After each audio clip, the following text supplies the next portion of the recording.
I'm Jami Floyd. This is The Best Defense. The sometimes delicate truce between the law of God and the law of man was broken on the evening of March 2nd of last year. That's when a 15-month-old Ava Worthington died. After an autopsy, the medical examiner opined that the child had she been given medical treatment, she would have survived. But Ava's parents are members of a church that generally does not believe in modern medicine, and when the little girl became sick, they turned instead to faith healing. Prosecutors have charged the parents, Brent and Raylene Worthington, with manslaughter and criminal mistreatment. Now, the defense maintains that the Worthingtons did what they believed was best for their child. Watching it all with me in our New York studios, forensic psychologist J. Buzz von Ornsteiner. And first, I want to come to Dr. Buzz with a comment that we read just a few minutes ago. Jason in Hyannis asked this question: are these people brainwashed? And I know it sounds a little tongue-in-cheek, but I don't think he means it that way. I think he's really asking that question. Is that a fair question? It is, because it's a very, very small sect, and we always want to examine what is ruling people.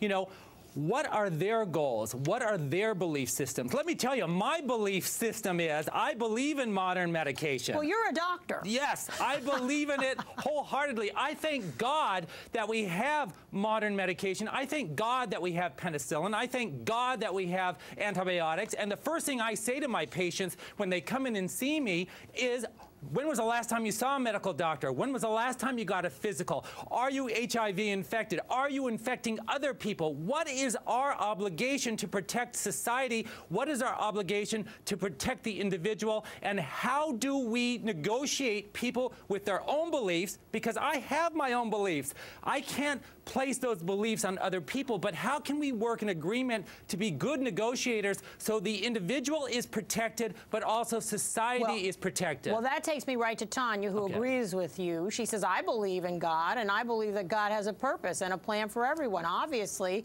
his plan for doctors was to become doctors, and therefore I believe doctors are here on earth to do what they do, and they help the sick.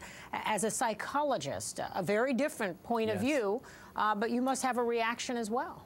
Absolutely. You know, I've worked with families, I've worked with mothers who have diminished parenting skills, who have cognitive impairments, who do not have the support services of a larger family to help them raise their children, and their children have gotten into trouble with the law, and then they're court mandated to see me.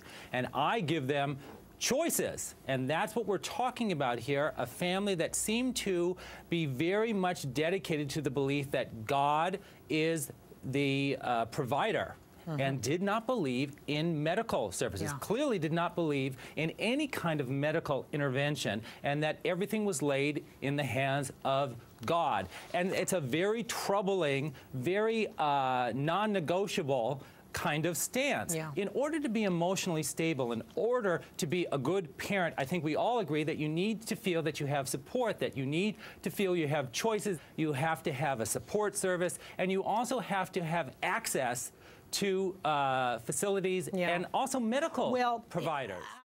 She was getting better Sunday. And she made a big change and got a lot better when we laid hands on her at 7 o'clock. Or 6 o'clock. All right, prosecutor incredulous. Grandma clearly believes what she's saying, but will the jury buy it? Let's jump out to Dr. Buzz, who is still with us. So some conclusions from you, closing thoughts on this incredibly troubling case. Well, it is a very troubling case, Jamie. There's no doubt about that. It's a very hard one. We want what's best for our children, and children need protection.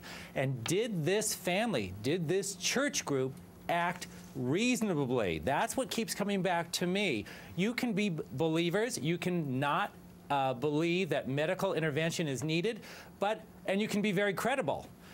But did they behave reasonably? Would you want your children in their care? That's what keeps coming back to me. Do these people respond morally and ethically to their community?